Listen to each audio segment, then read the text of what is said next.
Russia breaking news. Putin's peace filter rival agrees to remain on the vote. Advocate for lasting peace following a challenge from Moscow's Central Election Commission, CEC, on a portion of his application. Russian presidential candidate Boris Nadezhdin pledged to persist in his pursuit of being included on his country's ballot in March. During his campaign, Nadezhdin, a former lawmaker, identifies as a principled opponent of Russian President Vladimir Putin and his decision to attack Ukraine over 2 years ago. He is a member of the Civic Initiative Party. After gathering 100,000 signatures, a necessary criterion for candidates like Nadezhdin, whose political party is not formally acknowledged by Russia's lower house of parliament, the candidate made his announcement last week that he was submitting papers to formally challenge Putin in the election. On Monday, Nadezhdin's campaign posted to Telegram that the CEC had detected problems with more than 15% of the signatures submitted with his application. Reuters reports that 3 days before the election, representatives of the Election Commission announced that several of the individuals named as Nadezhdin's supporters had been discovered to be deceased. To be eligible for inclusion on the ballot, a candidate's signature must be within the 5% threshold of defective signatures. Nadezhdin stated on his Telegram channel that if 4,500 out of 9,209 signatures were found to be invalid, it would be sufficient for us to verify their legality. If the Central Election Commission refuses to register me, I will appeal the decision to the Supreme Court.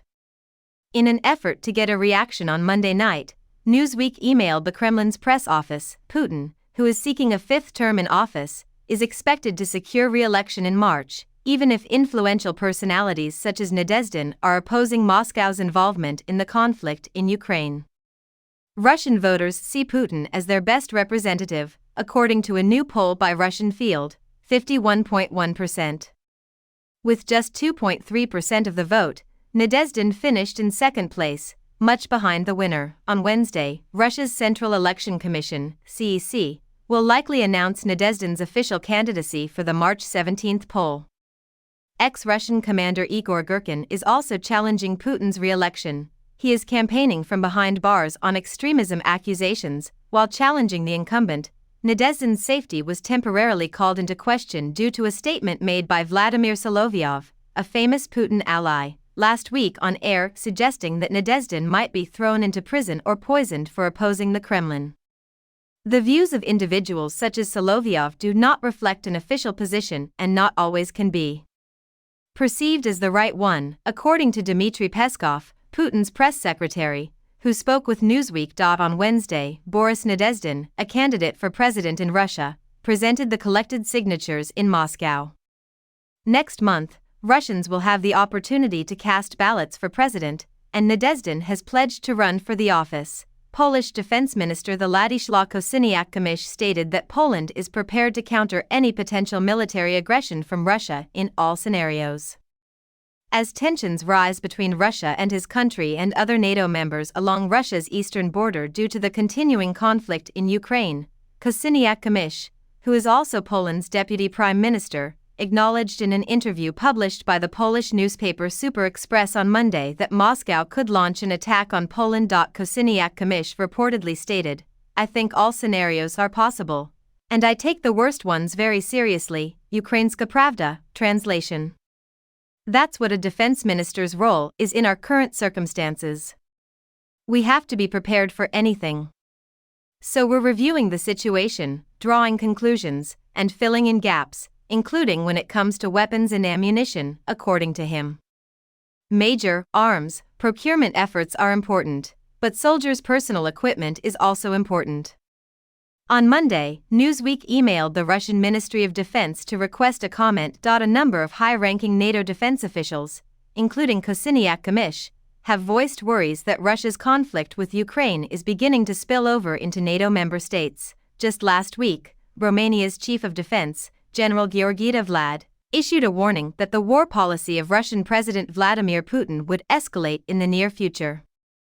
He implied that if Putin's forces were victorious in the conflict in Ukraine, he would immediately shift his focus to Moldova, and then maybe even NATO nations. Dutch Admiral Rob Bauer warned that NATO was preparing for a conflict with Russia and that the alliance should expect the unexpected. Last month, German Defense Minister Boris Pistorius predicted that Russia may launch an attack on NATO in the next 5 to 8 years. Vladimir Solovyov, a Kremlin propagandist and Putin loyalist who runs a popular show on Russian state TV, recently made the suggestion that Moscow should launch a missile assault on Berlin from the Russian exclave of Kaliningrad during an attack on NATO. All reasonable people in the West understand that Russia would not launch a first strike on a NATO country, according to a social media post by Putin loyalist and deputy chairman of the Russian Security Council Dmitry Medvedev, who also served as president of Russia. Yet, Medvedev cautioned that a big war, from which NATO will no longer turn away, may break out if members of the alliance play too hard and encroach on the integrity of our country, alluding to the recent NATO training exercises near Russia's border. Putin claims he has no reason and no geopolitical interest to fight with NATO member nations, and that he is instead interested in developing relations with them. When Russia invaded Ukraine on February 24, 2022, the president gave NATO's expansion as a major justification. No matter how the war has progressed, the alliance has only become stronger. Last year, Finland joined and its neighbor Sweden was set on the same track. With Sweden's accession to NATO, the Baltic Sea would be fully transformed into what some have termed NATO Lake, as the alliance now includes practically every nation along the Baltic coast, including Poland, Latvia, Lithuania, Estonia, and Finland. The one and only outlier is Kaliningrad, located between Poland and Lithuania.